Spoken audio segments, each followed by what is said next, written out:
Welcome to the Why Not podcast with me, Chrissy Hawkins. In a world where everybody always asks you why, I'm here to ask why not. I'm going to do that by breaking down the mindsets of guests and my own to figure out what makes people say, why not?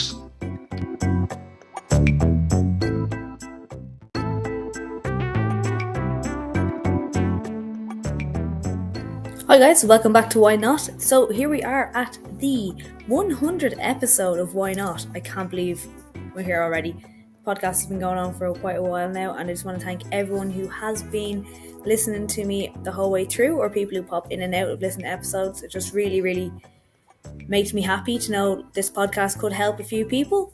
I have brought back Cian O Brien from Keep It Fucking Simple Fitness for a round 4. You'll remember him from a few previous episodes. We was on 25, 86 and 88, I do believe.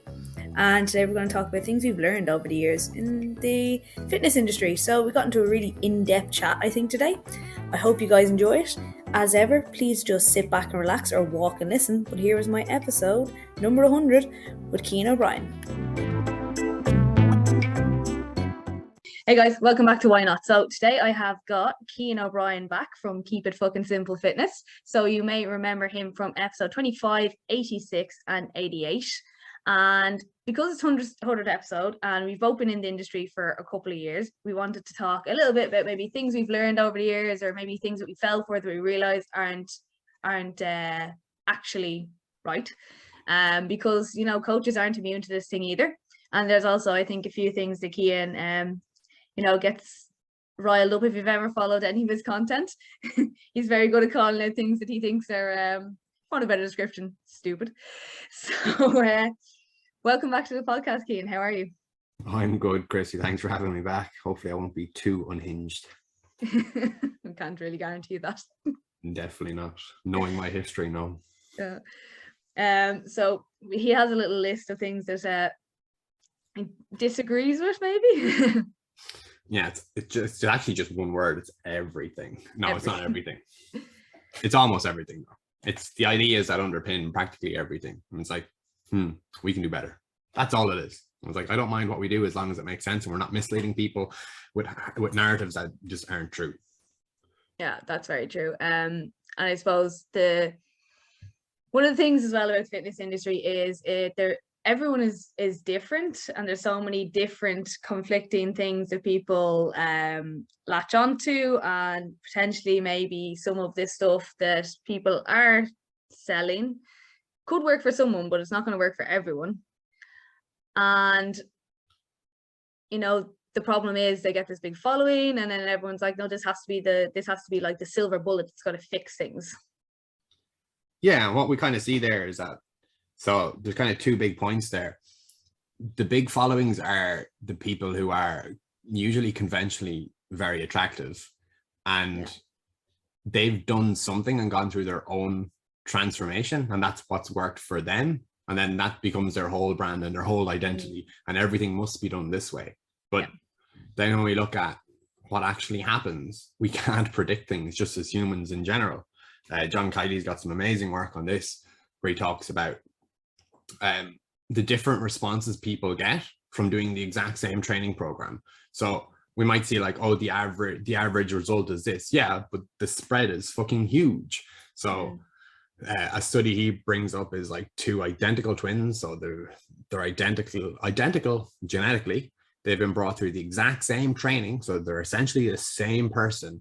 But obviously the big difference there is like kind of the psychosocial environment that they're in at that moment in time. And they have very different outcomes from doing the exact same training for the exact same amount of time. So if we think that is true, why do we then have like templated programs and then give them to kind of everybody and say, this is the way it needs to be done? Because quite clearly, that's not really what happens. Some people might see progress. Some people might see a lot of progress. Some people might see no progress, and then some people will even regress. Yeah, that's really true. And I think as well, an issue that you're saying, people with big followings look potentially attractive and all. An issue with this day and age as well is people kind of go, oh, you've got 50, 100 500,000 followers, you look good, you must be right. Yeah, it's like it's bog standard social proof, and that's the reason why I'd say I don't have a big following. Neither do I.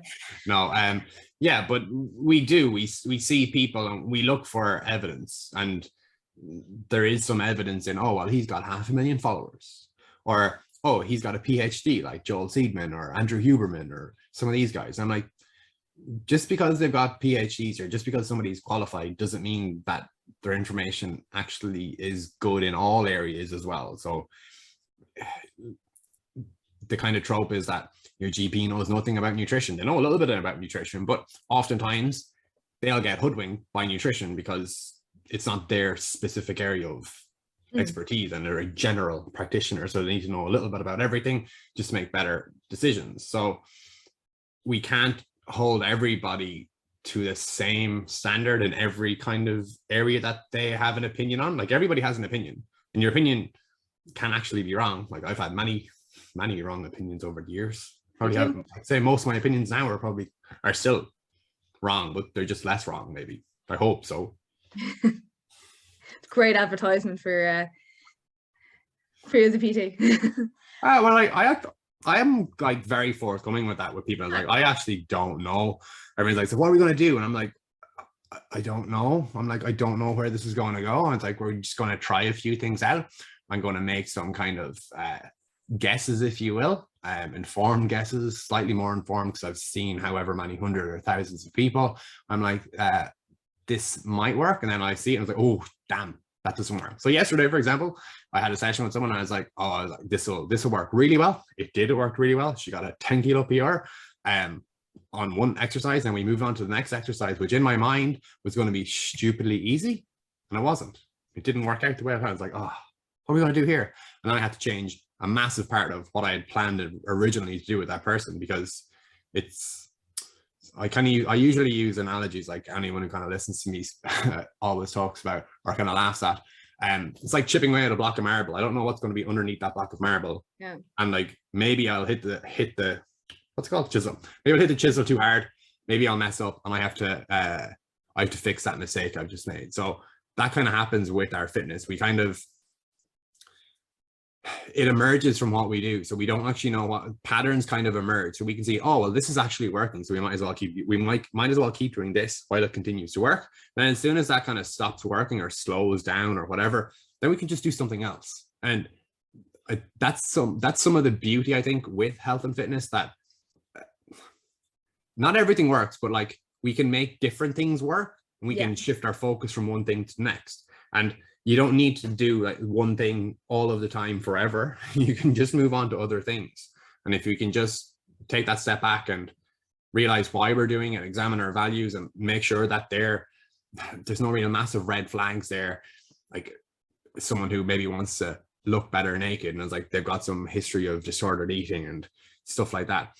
That's probably not a good idea. So we're probably not going to go down that route. But in the grand scheme of things, if we can think about all of those things and connect those dots, then we can effortlessly jump from one thing to the next. We can either achieve those goals, or we can say, hey, this actually isn't working. We can just go to something else. So we don't get overexcited about the wins. But we also don't get too down about the losses, because there's going to be losses. There's going to be loads of losses. Yeah, I think as well, I think that comes with like experience of being in the industry for years, you know, and you've, like, for us, say for instance, you know now, okay, this doesn't work for you, we'll move on. Whereas maybe, like, say for instance, someone who is just training, like they buy that like cookie cutter program and it doesn't work for them, they're like, well, that's it, I'm never meant to do it. Yeah, like, so I think the reason, or why I'm here now, is because practically none of those cookie cutter programs or none of those templated programs worked for me. Mm-hmm. And I was like, why isn't this working for me? Like, I would look to my left and look to my right. I would see my peers. My peers were getting the results, but I was one of those quote unquote non-responders. But it's not that I was a non-responder. It was just that what I was doing just wasn't appropriate for me at that time. Like, I can do other things and get the same result.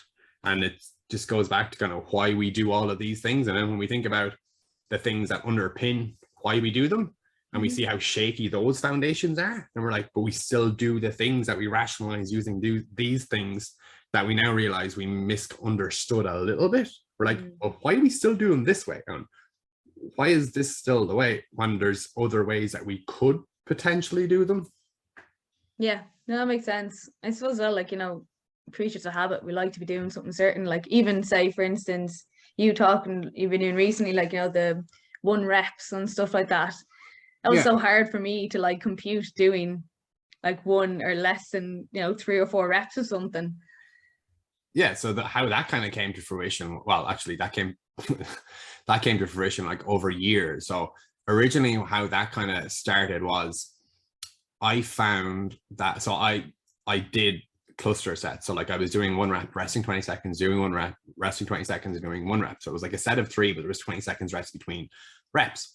I found it very enjoyable. I found that, so I had evidence that it was working as well. So each week I could come in and I was continuing to add a load to the bar and I felt amazing doing it. But then I'd always come back to a program. It would be sets of 8, sets of 10, sets of 12 reps. And no matter what, it would just beat me up. And I would run out of room to improve really quickly. I might get a week, I might get 2 weeks out of it, but I wouldn't be able to add load and my body would pretty much start to break down. I'd be in bits as well.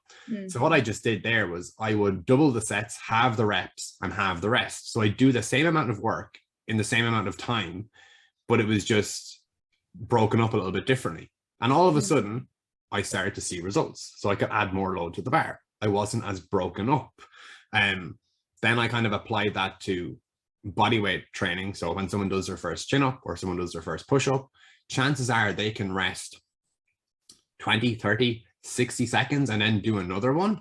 And if we think about some of the standard recommendations for body weight exercises, like 15 to 25, 30 reps is a recommendation for volume in a training session. So we can think of, oh, how can I get that person to do like 15 reps a little bit sooner if we just break up the reps? So then for years, that kind of was in the back of my mind, and I use that a lot with body weight stuff and weighted chin-ups, weighted dips, stuff like that. Then when I was teaching people how to deadlift, I was like, how do I do this? People just keep messing up their the setup or then the next rep. So the bar doesn't land in the same place and their shins come forward, the bar rolls forward, and it just kind of messes with their technique. So I started doing like singles with people on their first day and just started working exceptionally well. So if you do a single every 20 seconds for 30 total reps with a light load, that takes 10 minutes. And if you think about opportunities to practice, that beginner gets 30 opportunities to practice setting up, addressing that barbell, creating tension, and then breaking it off the floor, standing up and down. They've got enough time to recover, but not enough time to start freaking out about their technique. And if we break that down any other way, the 30 reps, so let's just say they did 15 sets of 2, that's 100% more opportunities to practice. If they did 10 sets of 3, that's 300%. If it's 5 sets of 6, 6 sets of 5, and so on, we can just kind of extrapolate it that way. Then at the start of the year, I just got really frustrated with my own squat because it still wasn't great, and it's still not great. But it's better. It's better, but I had never back squatted over 150 kilos, which, like, for an average kind of general population person might say, oh, well, that's loads, but it's not for kind of what I want to do. So I want to just practice the Olympic lifts because I think they're fun. And I had cleaned 141 kilos with 150 kilo back squat. That does not make sense. So it does not make sense. No, it doesn't. Yeah. I was like, okay, how can I do this? I was like, what if I just go back to the start? What if I approach squats like I do with my beginner clients with deadlifts? What if I treat it like a skill and I just think about practicing moving as much load as possible, as fast as I possibly can, without worrying about kind of generating fatigue or accumulating volume or whatever. And I was like, 10 minutes is a short enough time as well that I can convince myself to do it no matter how bad I am. And if I miss that part of my session, it's the next day I was like, it's only 10 minutes. I just need 5-10 minutes to warm up, then 10 minutes of squats, and then I'm done. And then I'll do it. So I never really missed it. Then things just started happening. And I was like, oh, wow, this is working really, really well. And I started like doing it more with more lifts, with more clients. It's like, oh my God, this is like taking off, and it just kept getting better and better and better. And now my squat has never felt or looked as good technically. It's still not great for me. Like I have got your hip impingement. I've torn my ACL, my LCL, fractures something there or whatever, ruptured my psoas. Like, so there's lots of kind of old injuries there there's some of the reasons that I find them difficult. But I was like, this makes an awful lot of sense. Like, I'm not beaten up, but it goes back to all of those kind of ideas. So if we think about the big idea underneath periodization is like general adaptation syndrome from Hans Selye, like in the 30s, 50s, where it's you stress your organism, there's a massive decrease in performance, and then there's a super compensation. And then you got this new kind of level. But stress theory has moved on since then, but we still use that simplified physical stress, physical adaptation to explain our training. So I was like, if we don't need that fatigue part, if we don't need that kind of massive decrease in performance, if we can actually adapt without that, why don't we do that more, especially with people in other sports? So I was like, this makes more sense. And I'm still in that kind of snowball coming down the side of the mountain. I'm like, no, this is getting too big. Like my brain can't handle this.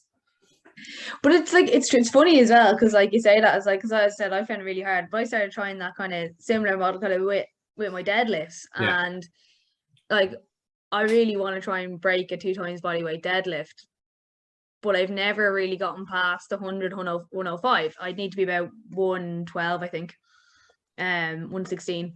But I was able to, I always found like, trying to get like more than 2-3 reps on 90 plus is nearly impossible. But I could do 10 sets of 2 reps at 95 a few weeks ago. Yeah, like that's huge. Yeah. Like, I genuinely think like, so if you can do like 105 now, like I reckon like we'd get you there to like that 116, whatever it is, like in 4-6 weeks. Like, I don't know if we've touched on this already, but did we not? My working memory is like terrible. But I started with someone recently, and she was very apprehensive and kind of scared about movement and like lifting heavy, and if she'd ever be able to lift heavy again. And she just wanted to get back to where she was years ago. So she wanted to deadlift 80 kilos by the end of the year. And I was like, we'll get there. Like, don't worry about that. We'll get 80 kilos. Like, we'll get 80 kilos like really, really soon. And I was like, don't be shocked if you end up hitting 80 like tomorrow, the first day working with her. She's like, oh yeah, whatever. Haha, you're so funny, Cian. And he's like, you're a little bit crazy. And I was like, oh yeah, you think 80s? I was like, we'll lift 100 very soon. And she's like, yeah, you're definitely a bit unhinged here. So she came in and to again mention John Kiley, he talks about how our body's prediction of what's about to happen is kind of what matters rather than what actually happens. So if we look at something, we think, oh, I can lift this. Our body then kind of makes the resources available to be able to lift that. We don't think we're not like freaking ourselves out about it, and we just kind of lift it, and it's fine. So I use loads of fractionals rather than like putting on a 20 and a 10. So I like put on a 10, and then I was like, okay, I'll put on a 5 as well. Then I'll put on another 10. And I just kind of kept doing that. And I put on like loads of 2.5s, 1.25s, because I'm training in my home gym as well. Yeah.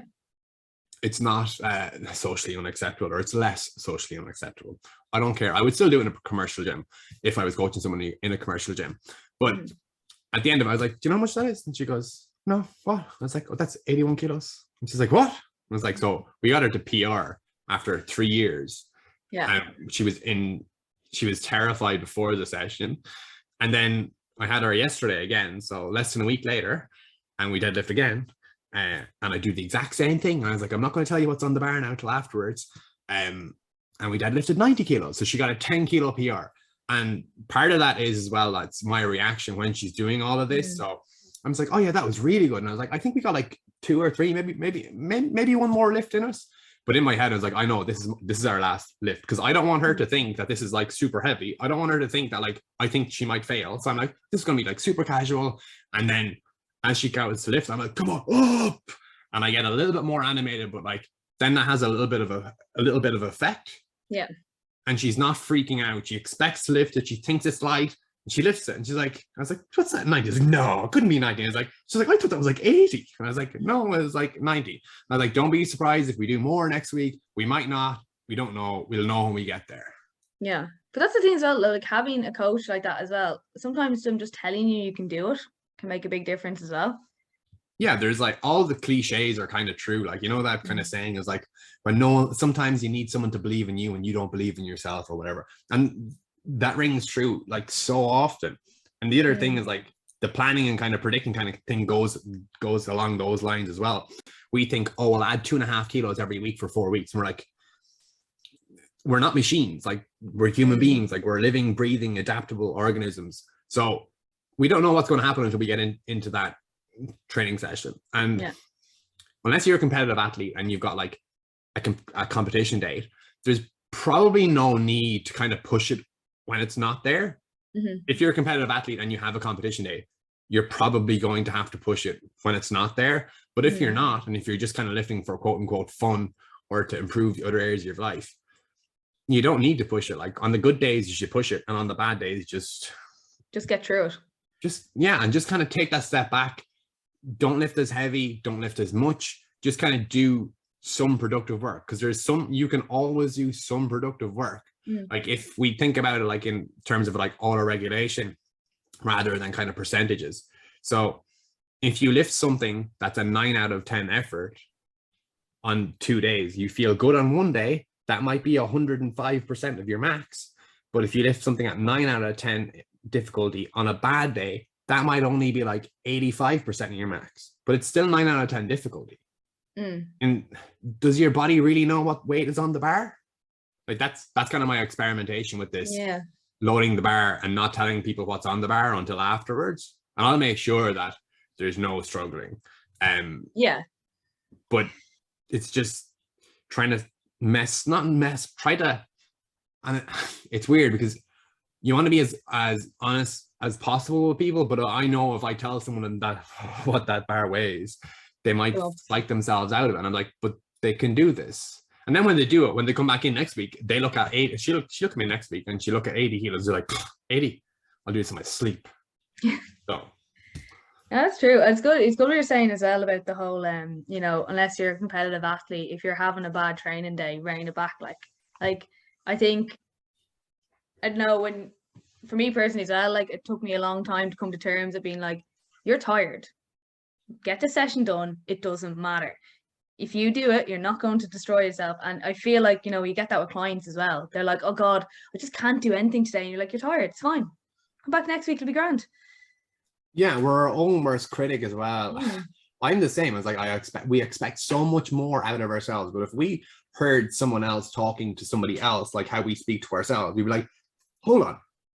You should stop this.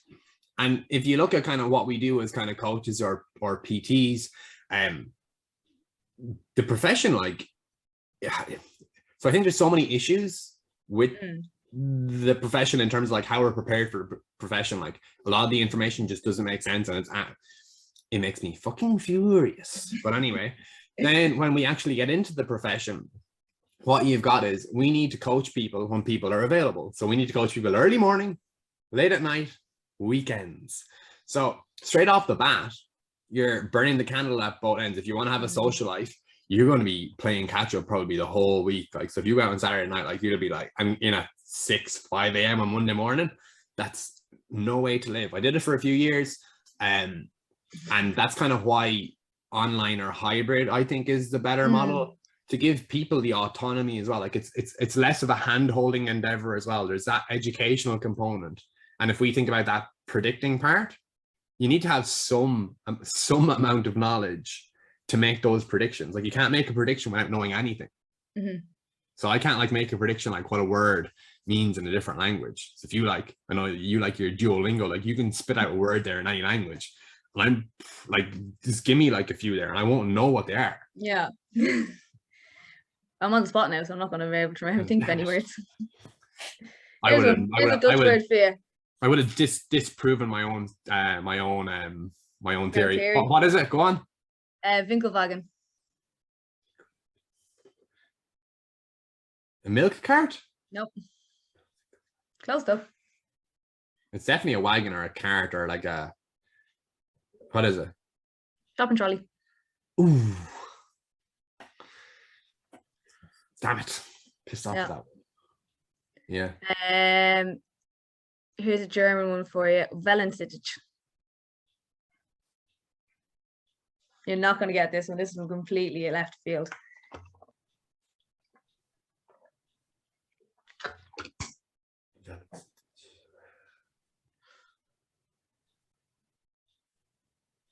Oh, Jesus. Park bench.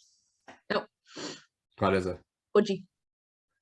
Yeah. So like you kind of have to have some idea to kind of make a prediction of what something is. Mm-hmm. So part of our jobs as coaches is to kind of impart a little bit of knowledge to people.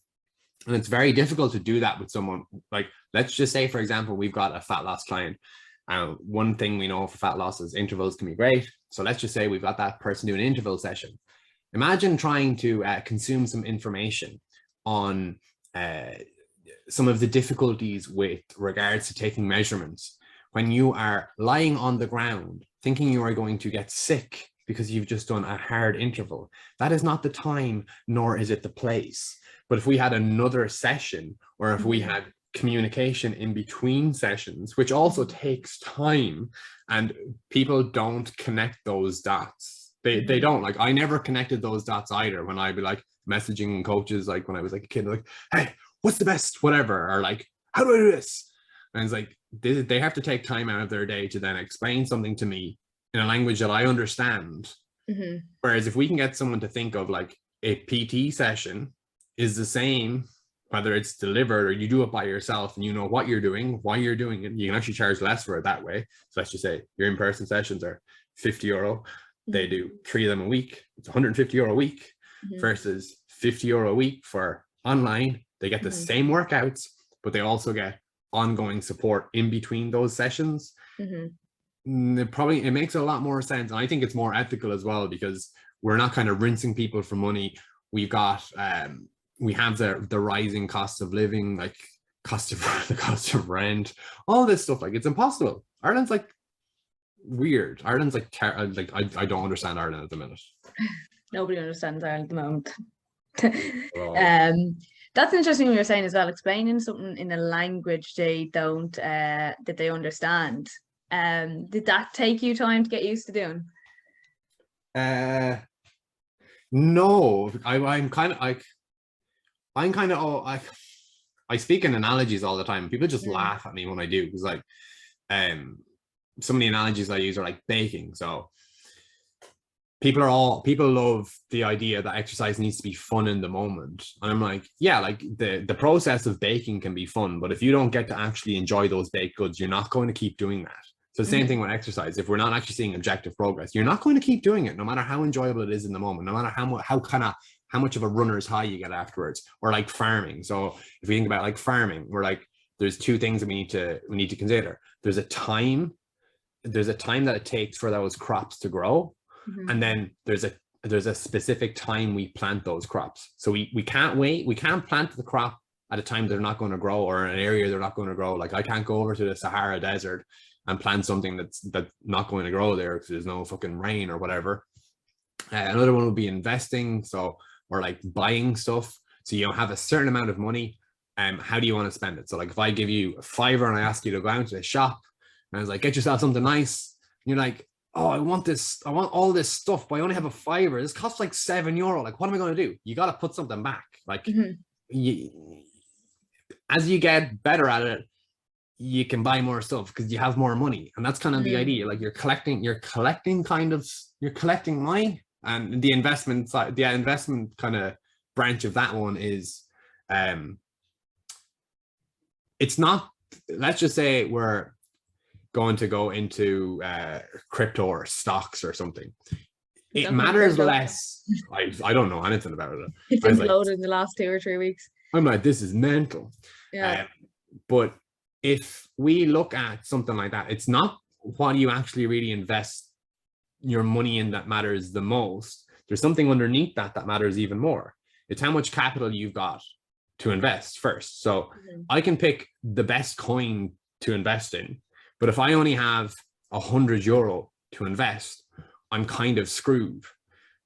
So what I think of like as the money or the capital you have to invest in will be like your general qualities that you develop in the gym, your habits. So like how many thousand steps do you take per day? Then in the gym is like, what's your squat? What's your deadlift? What's your bench press? How many push-ups can you do? How many chin-ups can you do? Can you do a weighted chin-up? All these things. So I've got an analogy kind of for everything, if that makes sense. And that's kind of, it's come very naturally to me. I think that in part because I did grinds for my Leaving Cert, and then just seeing kind of what was part of the ADHD assessment in terms of like language and verbal comprehension. I was like, oh, I'm pretty good at that. Yeah, I think that's one, like I suppose I have done it where I've said stuff to people and you can see them kind of blank staring and you kind of have to go, okay, hold on a minute. This makes sense to me, but not you. Yeah. I feel like that's one of the problems sometimes in the industry, like when you have these like big people out there who are like selling you this thing and they're using all this big fancy language and everyone are like, I don't understand that, so it should probably work. Yeah, and we use these big words and it's like saying wet water. Like, look at this water, this is wet water. And you're like, yeah, but I got water here, that's just fine. He's like, yeah, but this is wet water. Functional training. I'm like, it's either training or it's not training. If it's not training, it's exercise. Exercise is still okay. But training is like the manipulation of variables towards a predetermined goal, and you just do more over time. That's kind of it. It's variation over time, do more. And you got a specific goal. Exercise, you don't really have that kind of goal. It's just kind of done for the sake of it. And I was like, so if it's not functional, it's just not training. Like there's no such thing as functional training. We know functional medicine is a load of cock. Functional training is a load of cock. It's funny, I never actually looked up what functional training was because to me it never made sense in my head, the two words together. I'm like, surely training should be functional. Why do you have to make it functional? Yeah, and then like, who is it functional for? Like people are like, oh, well, bicep curls aren't functional. I'm like, what if you're a bodybuilder? What if you need to step on stage and what if your arms are your lagging body part? I'd say bicep curls are pretty fucking functional. Yeah. So if you want to grow your arms, bicep curls, most functional thing you can probably do, or bicep curls, probably one of the most functional things you can do. Everything like that, just it seems to, we prey on people's vulnerabilities. So we bamboozle them, or we kind of like, we dress these things up. I think that's half. I think half of it is that we dress these things up and misrepresent them intentionally to make people part with money. But then the other side of it is, as well, I think we do it to kind of hide our own insecurities. So I know that I'm not good at whatever, nutrition. So to hide that, I'm gonna hopefully do something that will make a change, even if it's just temporary. It doesn't necessarily matter. So because I don't know these things, I'm just gonna say this because it quote unquote worked, but it just works for a very finite amount of time, and there's some negative consequences down the line. And we see this in kind of pretty much everything. It's like, what are some of the things? Like HIIT. So like, see coaches doing HIIT or like timed stuff, and it's like, no, like these people don't need this. Like you're making these people sweaty, sore, and out of breath for no reason. I'm like, think of why they're here. That's another thing you kind of learn. Like I don't do HIIT, but like it's missing a letter. It's missing a letter at the start. Like it's really small, you see. That's why. So people just see HIIT in like capital letters, but what they don't see is to the left, there's actually a lowercase letter. It's an S, so it's actually shit. I knew where we were going there when you said it's missing a letter. Do you know as well though? I suppose that was one thing I would have fallen for when I was younger. It's like you have to be sweaty, you have to be sore, but you don't. Oh, that's how most people like judge the quality of their workouts or sessions, and then you're kind of caught in this. You're caught in this kind of limbo or like no man's land where when someone starts with you, like I know that they expect to be sore, and I know that they're expecting this and they want this to a certain degree. It's like, how can I make them a little bit sore but not too sore? And I don't know how to do that. I actually don't, because whenever I do it, it's overkill. like just like, Cian, I couldn't move for days. And I'm like, oh, I'm so sorry. I was like, oh, I need to I need to rethink this. And I was like, okay. And then like they never saw her again. I was like, oh, thank God. I find that happens with me as well, but like I have people coming from like ground zero, so like they're not training, they're doing something, and they're like, oh, I'm in bits. I'm like, I could have given them 4 squats, and they probably would have been bits. You know what I mean? Yeah. So you kind of Yeah, like, I yeah. always come out to them, I'm like, right, you're gonna hurt, you're gonna be fine, but next week you're not gonna feel a thing. You'll be fine. Yes, yeah. It's a tough one. Like I use singles with practically everybody these days when they start because it's just easier and they can demonstrate better technique. And if you think about confidence or predictors of success, the biggest predictor of success is previous success. I think the next one is like confidence, the confidence that you'll do it. And then like the biggest thing for confidence is previous success too. So if we can like just give them nothing but success, I was like, oh, here, do a squat. And I was like, oh, that was really good. I was like, all right, take a couple of seconds, do another one, and let's do another one. Or like just do twos, do threes, or whatever it may be, or like doing easier versions of it. Not really pushing them too far gone. But yeah, like it's tough. And no matter what, someone's going to be sore. So no matter how kind of nice you are with them, especially the stuff that they're less good at, we'll always gravitate towards stuff we're good at. Yeah. And there's ways we can make things seem more impressive to a person or like make them enjoy it more. Take that deadlift, for example. You can bring the barbell up so they move through a smaller range of motion. So if they move through a smaller range of motion, chances are they can lift more. If they lift more, they get more confidence. If they get more confidence, the next week they come in, maybe you go a little bit lower. So they still have the confidence, like I can lift this.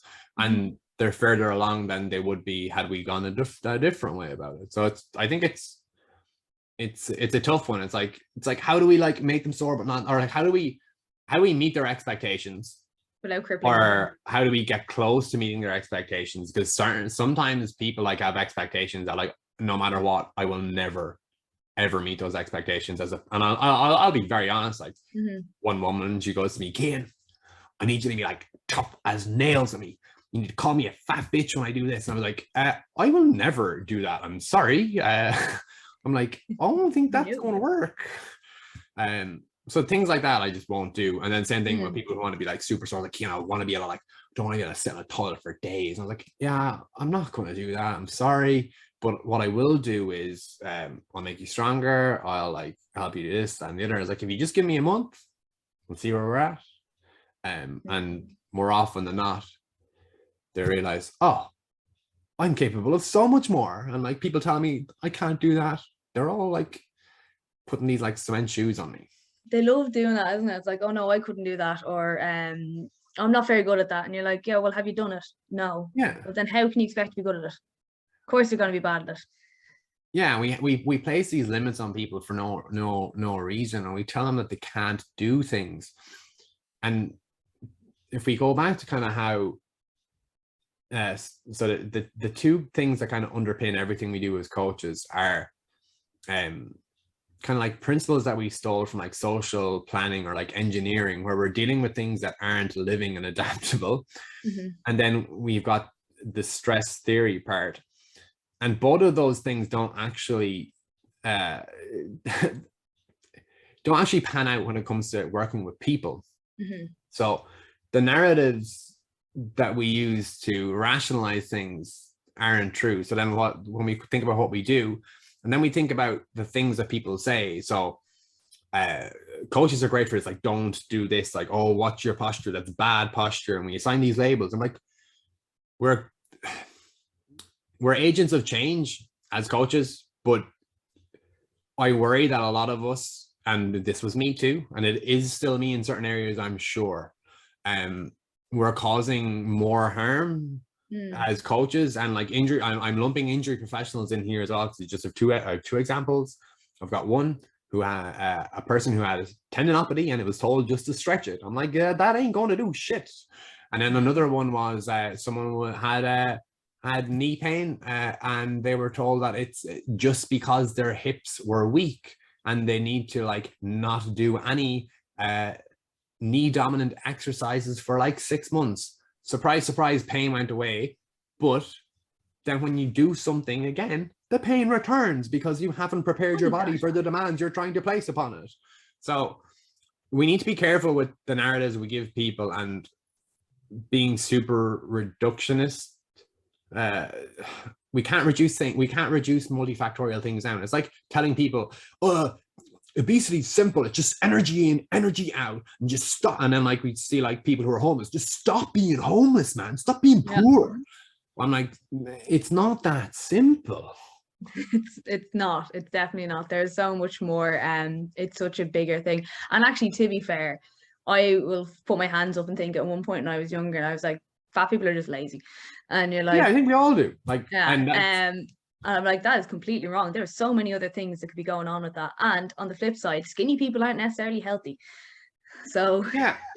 And like we can like segue, like I saw you had a thing on like BMI there or something. Like I did a body composition measurement yesterday, and as part of it to do your BMI, your body fat percentage and all this crack, my BMI is over. Like I'm not like carrying a lot excess body fat, anything like that. But if we look at the BMI scale, it says like I'm not in the healthy range. So I'm in slightly over. So I'm in the unhealthy range. But then if you look at, let's say, my body fat, if you looked at my bloods or whatever, it would all come back good. But then if you look at kind of some of the beliefs that underpin my training behaviors and kind of like getting some of my self-worth from quote unquote being an athlete and deriving so much of my identity from being an athlete growing up, that is not healthy. So like we can, it's wrong, but it's not wrong. So I'm like. Even if I like, for example, like I looked at my own BMI and I have a photo I put up recently kind of saying like, is lean healthy? And side by side of me when I was I think it was 20 and I was 46 kilos versus now when I'm 58, like. Yeah. And at the time when I was 46 kilos, I wasn't eating dinner. I was in a shit ton of cardio. I was in a really, really bad state. Like, all right. And I thought, geez, I'm skinny finally. And I look at that photo side by side of myself now and I'm like, oh shit. Yeah. And according to BMI, I'm on the low end of healthy at 46 kilos and at the high end of just within healthy at 58. And I'm like, that's probably true. So if you think about it, like, we probably train too much. Like you run yourself into the ground as an in-person PT, and then you've got like the kind of younger us, and like youth is wasted on the young, and then we're our own blind spot. It's like I like to think that I'm quite self-aware, and in certain areas of my life I'm incredibly self-aware, and then in other areas I'm like, oh my word, this is terrifying. How have I never spotted this before? I am a prick, or whatever. Well, that's it. Like that. Well, that was long before I was a PT. That picture. And I've realized I had a lot of issues. Yeah, food related, body size related, partying related, probably. Probably partying related as well, or kind of avoiding stuff. I don't know. I didn't really at that point, but it was just there was something. I was going through a really rough time, and I'm like, God, here's me going, oh yeah, look, I'm finally skinny. And now I look at it going, holy shit, look at the size of my arm. I think my wrist is bigger than that now. Like, yeah. Mad. Yeah. So like, I suppose that's on the BMI. And one of the problems I find with BMI is it can be so demoralizing for people as well who are training. And it's like, it's what the doctors use. And I actually Googled BMI, and the first few things for BMI came up were like HSC and NHS and all this. And then the next three were like Slimming World, Dublin gastric bypass surgery and all this. Do your BMI calculator, see if you're fat, and then we can make you skinny, Yeah. Like, and I was like, that's an interesting one as well. Like things like Slimming World and all. Like I was like so anti Slimming World. Like I'm not as anti it anymore because like there's a bit of a community and stuff like that, and everything works. And to kind of find that gray, we need the black and the white. We need to find the middle of the room. You need to know where the corners of the room are. So like, I think there can be scope for things like that. Like I don't like Slimming World, of course, but if you've got people who are just like you, who are doing what you want for a period of time, that can help. Even if you do that fad for a few months, you fall out of it, and you kind of you learn stuff from that, and you eventually come around to realizing that like body weight and BMI and whatever, it's only one measurement, and it's a little bit like predicting the weather. No matter how certain you are, you're going to get fucked someday. So you're going to be wrong. So you can be like, oh, it's not going to rain. I'm not going to bring a jacket. And you're like, you live in Ireland. yeah, you live in Ireland. You get fucking drowned. So we need to just be careful with. It's a dose thing, isn't it? It's how far we go into it. It's an intensity. It's a volume. It's the beliefs that underpin it. It's the dots that you connect, and that's it. There's a really good psychology test where they have this thing on the screen, and they ask you like what this is. I did it at the conference a few weeks ago. And I've seen it before. I think it's Hyder and Simmel. I could be wrong about that, but I'm pretty sure it's Hyder and Simmel. So they've got these shapes moving around on the screen, and it's like this little dot is like chasing this other dot, and it's going in and out of these kind of things that look like a house or whatever. And everyone's like making guesses, and the psychologist is asking, what does people think this is? And it's like, oh, it's cheating. And it's like someone said, that's Romeo and Juliet.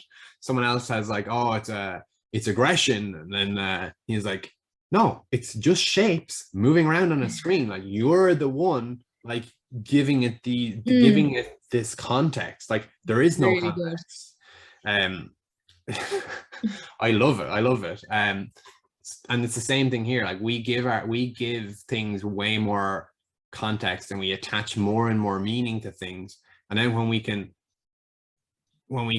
kind of temporarily give ourselves more certainty, like I know how to manipulate my weight, so like I can just go out and lose some weight or whatever really quickly. Like that kind of gives you it's an avoidant behavior. For some people, losing weight may be healthy. For other people, losing weight might be the least healthy thing that they can do. Same thing, the inverse is true. For some people, gaining weight will be the best thing they can do. And for some people, gaining weight will be the worst thing they can do, or continuing to gain weight. For some people, learning more about nutrition is a terrible idea. Like, let's just take your average like PT or coach. Your average PT or coach who's got, and let's just make the assumption that they know the basics. They don't need to know more about nutrition. They need to start implementing it and trying to figure out ways to talk to people about it in their language. And you have this paralysis by analysis, and we can just we invite this overwhelm in on ourselves because we go down that rabbit hole and we go down too deep, and we just need to come back out, or just don't go down quite as deep. And I'm so guilty of this. Oh yeah, but I think as well, when it comes to nutrition as well, it's not just don't eat this, eat this. You have to, like, there's so much more about that. And sometimes maybe PTs are a little bit like you said, it's learn to talk to them about it. And like, it's more than just don't eat that biscuit. It's why did you feel the need to eat the biscuit? You know, that kind of stuff. Like, you know, there is a lot more to that, I think, which you learn over years. Yeah, you can tell everyone, you give everyone the greatest meal plans in the world, and they still won't stick to it. Yeah, 100%. And it can be something like really like counterintuitive too, about like why they had to, and like if they can eat a biscuit, like what's that going to do? Like it depends on what biscuit it is, but like let's just say it's a normal biscuit. And let's actually make this example more contextually relevant in the sense that let's just say it's biscuits and it sabotages their goal. Yeah, we can look at maybe like what they've done for the hours beforehand. Maybe work was crazy and they skipped lunch, and now they are ravenously hungry, so they just run to the biscuits. Or maybe for the last 2 weeks they've been doing a really intense diet and they don't have clarity around that process, so they don't know when they're finishing it, they don't know how they're coming out of that intense period of dieting, and that's why. So or maybe we can look at some of those like psycho-emotional factors, like maybe shit's hit the fan, maybe their phone broke, maybe their computer crashed when they're on a job interview on Zoom or something. I don't know, but like it's not, behaviors don't happen in vacuums, and we need to understand that about. I think that kind of goes back to everything we've said. It's that all like, and to bring it back to like cliches being true, or like not cliches, fucking sayings. You can never step foot in the same stream twice. So it's the same, like every single thing you do is a result of everything that's brought you up to that point in time. So my training tomorrow will, the first part of my training tomorrow will be different to the second part of my training tomorrow. The first part of my training will be different because of everything that's come before it. And the second part will be different because of what's happened in the first part of my training and how that's gone. So like, if that's gone really poorly, maybe that's gone really poorly because I've done too much before that, but maybe it's gone really, really well and it's given me more confidence, and then it goes really well. And then the next week that kind of feeds forward as well. It's just that feedback loop that I've spoken on another episode about. Yeah. No, you're right. You're saying as well about people being afraid to move. I'm being told different things. What do you have to say about that? People being afraid to move or afraid to train hard was a question that was brought up at a recent conference I was at. And it's a strange one because we have so many different silos, if you will, to kind of dive into. But if we just look at those like false narratives that I keep talking about, we have people missing the forest for the trees and kind of misrepresenting things. Like if you go on and look up any PT course, look at any kind of PT course curriculum. So let's just, for shits and giggles, let's go on to one of the bigger ones. We won't name names. Not going to name names. So if we look at one of the bigger kind of PT courses, it's broken into 3 areas. Like in the first area is functional screening. I'm like, what the fuck is that? So straight away off the bat, we're going to create 2 categories of like functional and dysfunctional. So when that's the entry point, you're kind of like screwed. Like if you start something on such a wrong footing, how can the next pieces that depend on the first step work out, if that makes sense? Yeah. And then we have that idea of, so the functional screening then moves to functional training. And then you've got people afraid to use the tools that have been like used very successfully for, I don't know, decades. Like barbells, people are afraid to like press a barbell overhead because, oh, well, what if you extend through your lower backs? I'm like, have you ever seen someone do a handstand? I'm like, they're going to extend through the lower back. Under load. Yeah.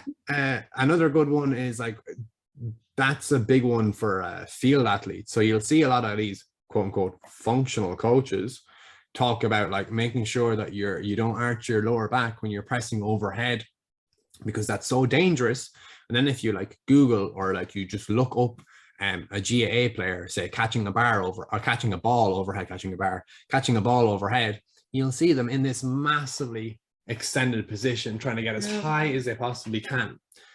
And if we think about just the premise or kind of the idea behind strength and conditioning, it's to prepare ourselves for the demands we're about to place on our body in our sport. So if we have an exercise that kind of mimics those positions perfectly, and one that we can like load really incrementally, like we can add a kilo a time to it. Does that not make more sense?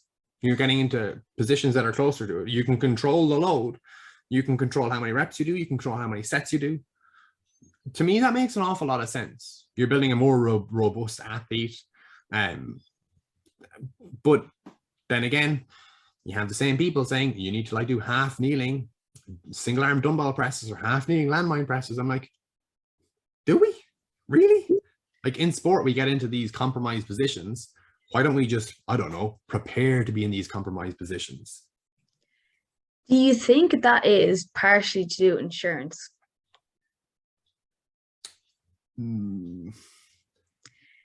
No. I think it's a money racket at that level, because when the question was answered, I asked the question like this as well. I was like, what about like functional training? And it was kind of like, shh. But then like everyone was like, oh, it's not, these certs aren't worth the paper they're written on anymore. And I'm like, oh yeah, I love this. And it's like, oh, they're like trying to quieten them down then as well. No, because we have a duty of care to like provide accurate information, and the information that we have access to right now does not support any of these ideas. Yeah. We'll have coaches give out about, say, injury professionals stepping out of their lane and into the coaching lane. And then you'll have the injury professionals stepping out of the coaching lane to step into the injury lane. And the issue is it's the morons in both camps that are giving the other a bad name. Like, there's so many incredible injury professionals around the world, and there's so many incredible coaches, but it's the really poor and fatty ideas that get a lot of attention. And then when we think about it from in both camps, in the actual formal education, these shitty ideas are actually taught in these traditional education models, because there's only so much you can learn about it as well. Because like, it is quite simple. Like, how many different principles are there? I actually think we kind of only have maybe 3. Yeah. But you got like specificity, then you go from easier to harder, and then like you got how much work you do in like how much work you do basically. So it's like you do enough to get better, not too much that you're fucked for a few days. I think they're kind of the 3 I kind of live by. I don't really live by anymore, because if you think about easier to harder, if we're thinking about training for speed, or training for strength, so you kind of have 2 things that are opposite. So like, you go from light to heavy, and you go from slow to fast. But heavy is slow, so maybe if you go heavy, that's actually easier when it comes to speed. And if you go light or slow to fast, fast is light or unloaded or even assisted, so it's harder. So we're kind of screwed in that sense. Yeah. But yeah, I don't know why it is the case. I think it needs to be changed. I think that's one of the biggest things. I saw that NASM, or is it, let me see, I'll double check here. I saw one of the big ones recently. They have an influencer course, so it's a few $100s. I'm like, it's probably a bad idea. Like, from people who kind of preach about like ethics and stuff, you're like, that's definitely not ethical. You've got like you've got corrective exercises, so like $700 I saw for the corrective exercise course. And it's like, what? $700?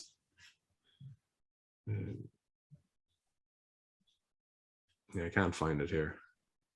I do wonder, like, I know when you come to the level you were talking about, yeah, they are probably just making money at this point, or they have convinced themselves that they're right, and they've convinced enough people to live off it. But the reason I was just thinking about the whole functional screening being in a college course is, well, there's two reasons. One, insurance, because we do have a duty of care to look after people, but they have to stay like, teach a standard. Yeah. So you don't break people, so people don't come back and sue them. The PTs come back and say, well, that's what I learned there. And then the other one is because, as you said, there's 3 principles to learn, and they need to fill a course that's going to cost 3 or 4 grand and take 6 months. So they need to put in some extra modules. Yeah, so there are. So I think it creates problems that don't exist. Again, they then have. And then it makes a different problem. So then you've got like PTs who are just incredibly incompetent, so they can't coach. They don't know how to coach. But there are more than 3 principles, by the way. Like, that's just kind of do you know what I mean? Like, cliff notes. But it creates kind of issues that don't exist. Because in this scenario, the test doesn't test what the test tests. So we have like the functional screening, but the functional screening doesn't do what it says. So if we think about like doing a 1 rep max back squat, the 1 rep max back squat tells us what I can do for 1 rep max in the back squat. That's it. The test tests what the test tests. But this functional movement screen doesn't actually tell you anything to do with function. It in a sense, it does test what the test tests. It it tests your ability to do these low level activities that have nothing to do with what they are ever going to do with you. So no matter what, you could never use them to defend why you've given someone something, if that makes sense. Yeah, I get you. There's a video online of Dmitry Klokov, who has won a world championship in weightlifting. He has snatched over 200 kilos, and he is failing the overhead squat component of the FMS. Yeah. So if the FMS overhead squat with a PVC pipe does not correlate to a snatch, which is essentially just doing getting a barbell from the floor and getting into the bottom of overhead squat and standing up. If that does not, if they don't correlate, nothing can. So we're kind of screwed in that sense. Like, I also saw that the NSCA, so the NSCA's Essentials of Strength and Conditioning book, so the textbook that's used to teach strength and conditioning coaches. I might have said this on another podcast with you, but in 3 editions, so the 2nd, the 3rd, and the 4th edition, I'm pretty sure, they had the deadlift. So the actual instructions were terrible. And then the pictures in each edition showed a different exercise, essentially. So the pictures in the first 2 had massive errors. I think the second one, the hips were way too low. The first one, maybe the hips were way too high, or the bar was too far forward. So the bar was too far forward, that's what it was. And then the third one was the best, but there was still issues with it. I think there was a soft lockout or something like. So if we're teaching people at the start that this is how you do things, but it's actually not how you do things, we kind of need to just reevaluate everything on a whole. If you need to fill a course, basically, so like you're saying, like, oh, there's only so much you need to learn, fill it with practical stuff. Make better coaches, make better PTs, run it more like an apprenticeship model. I don't know, but the average quality of a PT or the average quality of a coach, a strength and conditioning coach, is not very good. I would pick a CrossFit coach over your average PT or your average coach any day of the week, because they do a weekend course, fair enough. But when they go in to teach CrossFit, they have to teach all of these different components to all of these different people. They don't have the same type of people to coach. I would actually rank them CrossFit coach 1, PT 2, strength and conditioning coach 3. So, and that's the opposite way of how the qualifications work. So oftentimes you'll see a strength and conditioning coach with a master's.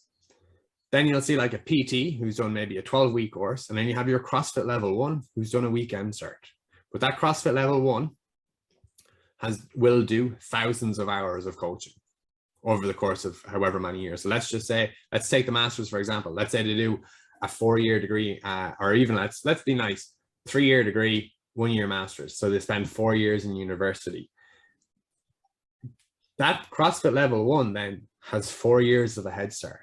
And that's going to compound over time. They're teaching people with, they're teaching special populations oftentimes. They are teaching kids, they are teaching adults, and they are teaching older people. And they're teaching them things that the modern strength and conditioning coach says are too difficult to coach, too time intensive, or too dangerous. They will teach someone in their 50s how to do the Olympic lifts or deadlift a straight bar. Whereas you will have a strength and conditioning coach coming to you and say, no, we must use a trap bar because deadlifting is dangerous. I'm like, what? Like, deadlifting, all deadlifting is dangerous. Oh yeah, it's too close to the ground. It's like, they can't hinge. I'm like, what if they have to pick up something? Like anything, it's going to be out in front of them.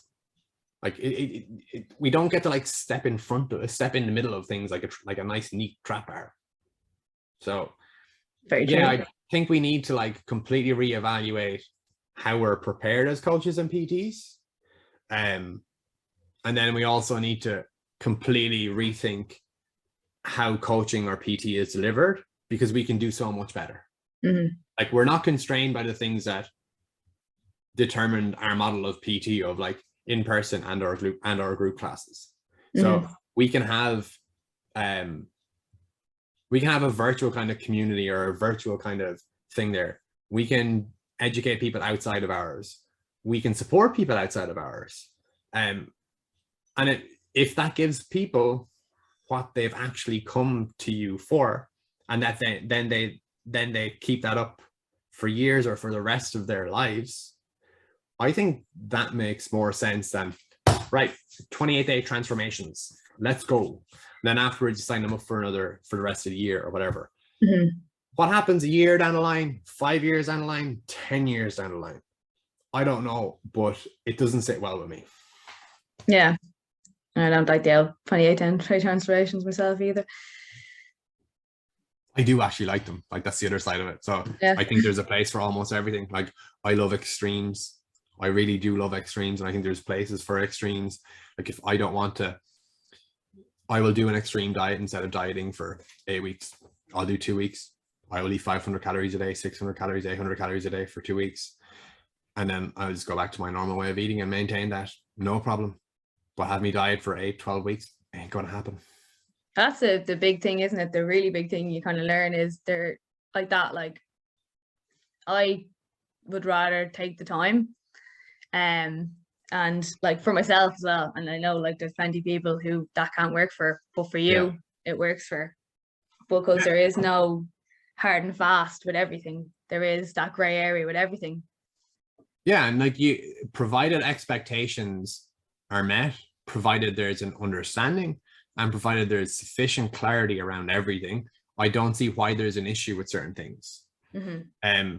We don't want people deriving all of their self-worth from their image or from what they do as an athlete, but we also need to understand that people are people, and people are going to do it whether you ask them or not.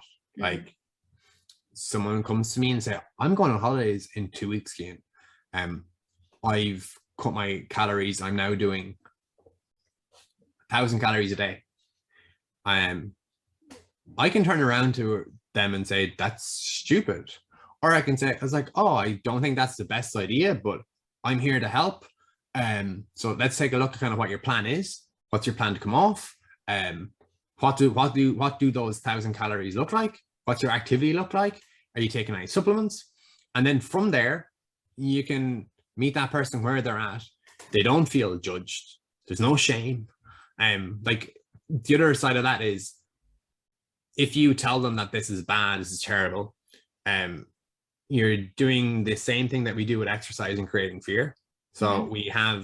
we've seen what happens when we label foods as good or bad. Mm-hmm. And the damage that does with people's relationship with food. We're now seeing that with exercise. So we can then flip that back to the food side of it, and we can say that, are we creating unnecessary fear in people and expectations and noceboing them when it comes to extreme or more extreme approaches to dieting? I think we are, but that's a discussion for another day. And then we can just make sure that there's a better relationship between you and that client, because then they feel more comfortable telling you something that they're a little bit worried about, because they know that it's not a good idea. Like, nobody thinks eating 1,000 calories is a good idea for a prolonged period of time, at least. So they will come to you the next time that, let's just say, they get pain during an exercise and they don't want to tell you. If you've had that experience in the past where they say, Cian, I'm going on holidays in 2 weeks, I'm eating 1,000 calories a day, I'm doing all this cardio, and you said, that's the stupidest thing in the world, why would you do that? They're probably not going to tell you about that pain in your shoulder. Well, they're less likely to tell you about that pain in their shoulder or whatever it may be. But because they've got evidence of you being compassionate, understanding, and kind of meeting them where they're at, they're probably more likely to tell you. Yeah, no, you're right. It can be hard though when you hear an extreme and you know it's not a good idea. Oh yeah, 100%. It's the same thing with exercise as well. Like, I have no problem with someone saying they're going to squat every day. And it's like, well, let's go back to like the test. What's a test? So if you know you've got something coming up and you need to be prepared for it no matter what, you've got a choice. You can kind of accept that you've left it too late, or you can kind of do what us as ADHDers do, and we can like cram like fuck. And because we've got that intense pressure, we usually are okay. So if I know that so let's say, so in August, I plan on going to England for a weightlifting kind of seminar. I was like, oh, I don't want to be like not able to do the lifts by then, so I need to like reintroduce snatching or whatever. But let's just say, for argument's sake, I do what I do best and I just leave it till last moment. So let's just say mid-June, I'm like, I got distracted by cleaning. I didn't do any snatch. I haven't snatched since last September, by the way. I'm probably going to snatch every single day until I go to that seminar. I might not go heavy, but it's going to mean that the seminar is more enjoyable. And then when I come back as well, because I know that that's the end of it, I can just kind of like ease back into it then. Mm-hmm. I don't see there's any real issue in using extremes in most cases that don't have massive red flags. We have to be also careful that we are not stepping outside of our scope of practice. I'm not prescribing meal plans or anything like that, any bullshit like that to people. I don't give people calories. Like, I kind of steer away from most nutrition stuff. I just work on kind of habits, because again, like, I like extremes, but I don't like people to do, I like extremes, but I don't like people doing extremes, especially for a prolonged period of time. Like, I don't have any clients where I recommend track their calories. I'm like, I don't think that's the best thing. Like, yeah, all you need to have is an understanding of how your body weight works over time, like energy balance, and then have a little bit of an understanding, a working knowledge of what's in certain foods. It was like, oh, I had McDonald's. So like, I had McDonald's for breakfast 3 times in the last 7 days. That's not a lie, by the way. Maybe if I just cut that down to one day, that'll probably be a better idea. So like 800 calories for breakfast, that's 1600 calories I've cut out. Yeah. I don't do that every week, by the way, McDonald's 3 days a week, but that's just every time I talk to you, you've eaten McDonald's like 5 times before I speak to you. Yeah, I like my McDonald's, okay? Yeah. It's got good coffee too, good cheap coffee. No, like I'm the same. Like I don't talk about calories with people. If they do want to talk about food, I try to talk about more of the whole thing. Just because I find a lot of the time I come across with some people I come across, it's just they already have an issue with stuff like that. So I'm kind of like, well, let's try this. No, you don't have to get rid of everything, but how about this week we'll do this, and next week we'll do this, and I would be like you. I can literally switch it on and off. Yeah, I don't care. Like I genuinely, I don't really care how I look beyond like a certain level. Like, and I passed that like years ago, for example. So whenever I want to change how I look, like, it's usually for a stupid, selfish, ego-related reason, like of like being better for business as well, because like the social proof of the conventionally attractive influencers, when I post something that's the slightest bit impressive lifting wise, it gets more clicks. When I post things with my shirt off, it gets more clicks. Then when I post something that I think is infinitely more helpful and actually helpful, crickets. So I'm like, you gotta play to the audience you've got. So I need to get in better shape because I'm an online coach. Like, it's just the way it is. I don't like it. It's annoying. Yeah, your calling card. Yeah, I don't like it, but like, it's also kind of easy for me as well. Like, I'm like, to lose 10 pounds. I was like, oh, like that'll take you a long time. I'm like, maybe 4 weeks. And they're like, what? You're like, yeah, like I'm like 200 pounds. So it's not that much. What happens when you're 6 foot odd and like a lad? And like, you can do the things I do. So that's the other thing. Like, your body needs to be able to support the demands that you place upon it regularly. So I will squat. I will do something on a squat pattern that's got over 140 kilos in it 3 times this week. I'm actually only training 3 times. So every time I'll train this week, I'll do something that's quite heavy. It will be quite difficult, but that's going to demand more resources from my body than if I do that with half that. So let's just say it's only 70 and I'm my same height, same weight, even the same muscle mass. It's not that much more demanding, I'm sure, but because your body is just incredible at adapting to whatever demands you place upon it. but there is a cost associated with that. And I find that like I have this massive buffer that I can do whatever the hell I want nutritionally. Like I eat like a 10-year-old at a birthday party, or have been told that they can eat whatever they want for a day. Jellies, chocolate, fast food, you name it, I'm probably eating it way more regularly than I should. But it's just because I can. It's because I can. If I was getting much larger, I wouldn't be. And it's actually a lot less about the health side of it, and it's less about what I look like. It's more about what I can and can't do. So if I want to ever do any kind of, if I want to go back surfing, right now I'm 10 kilos too heavy to surf on my surfboard. I can't run. If I run now, I am definitely going to get shin splints, like without a shadow of a doubt. For me to avoid getting shin splints, I would have to micromanage my volume. I would need to do the smallest amount of running, and I do not have the patience for that. Same thing. It's the same thing with the diet. Like I don't have the patience to do 8 weeks or 12 weeks. But I can go like really intense for 2 weeks. It doesn't bother me. I will be hungry for like 2 to 3 days. But then after I get over that 2 to 3 day kind of hump, I'm kind of okay and I can kind of coast. And I find that by like day 10, 11, 12, I'm like, I can push this out by a week. I'm like, no, like you've got a plan, you have to stick to this plan. Yeah. And that's one of the few times that I would say always stick to the plan when it comes to nutrition. Yeah. With training, you need to change the plan because you don't know when the good days are, you don't know when the bad days are, you don't know when you've adapted.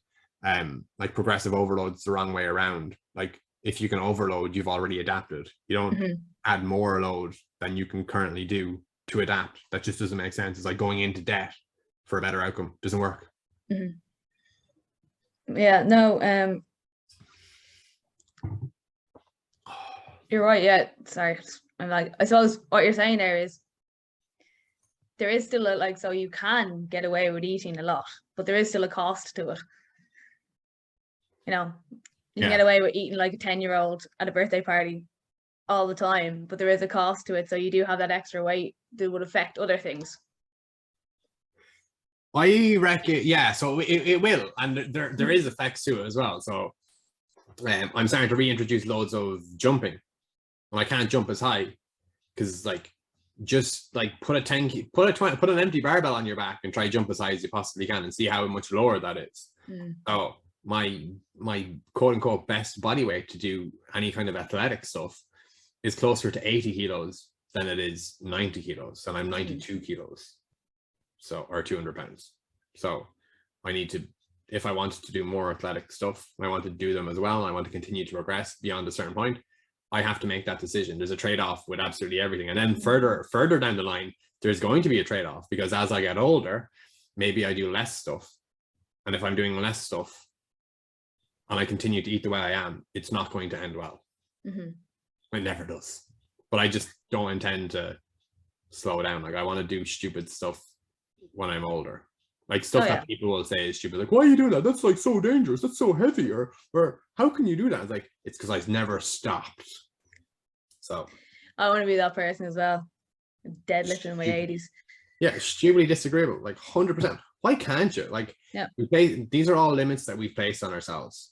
Had a guy in his 50s, 60s. He won't listen to this. I had a slightly older guy start yesterday. Deadlift, straight bar, day one. Fuck it. Like, what's the harm? Bring the barbell up, deadlift from blocks, deadlift a kettlebell. He gets confidence. 8 months from 0 deadlifting to 100 kilos. Other girl, she deadlifted 100 kilos within 4 weeks. And she was terrified before she started. She has deadlifted 80 like 3 years ago. And she couldn't even break 60 kilos off the floor the week before she spoke to me. I was like, you just need to, where John Kiley calls coaches like agents of placebo, I think, or something like that. So we just need to help create that environment for that person to thrive. And part of that is the exercises we choose and how we deliver those exercises. So for me, it's in those sessions, it's sets of 1. They're submaximal, but they're for quality. People have this massive bank of, so if they've done 30 this week, They do. Let's just simplify and say they do 30 every single week. After 4 weeks, they have 120 incidences or 120 kind of whatever you want to call them, pieces of evidence that they can draw upon. It's like, oh, I've done this 120 times before. And lo and behold, their setup starts to look very consistent just for the deadlift. Then we get to the deadlift to a certain level. We don't really care about the deadlift anymore. We move on to something else. Every now and again, we'll do it again just to make sure they can still do like in and around the same numbers. Or we might do it, but do it less. And then we can do something else. And like, oh my God, this is amazing. I don't have to do all this work to maintain it. I was like, yeah, because you've put in the work. Like you build a building, you stop when it's built. Yeah, that's a very good point. I think with that, we might leave it at that. That's all right, Perfect. Oh yeah, it's Gordon. All right, I got to eat. I'm getting hungry. You don't want that. Real rants. So remind everyone where they can find you, Cian. It is my personal Instagram, Cian O Brien, or KFS Online Coaching on Instagram, but I don't really use that account. I use my personal for everything. Cian O Brien. Yeah, that's it.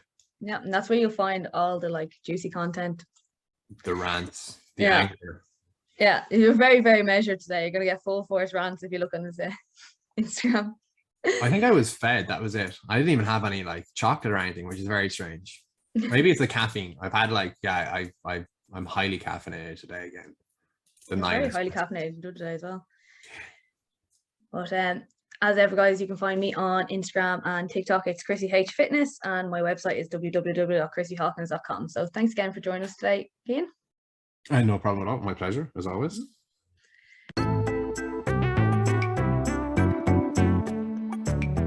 Thank you again for listening to the Why Not podcast. It really means a lot that you are listening in, and I would love if you could please leave a review on Apple Podcasts or subscribe on Spotify. And always, I'd love to hear feedback personally, so if you do want to leave me a message and let me know how you found the podcast, please do.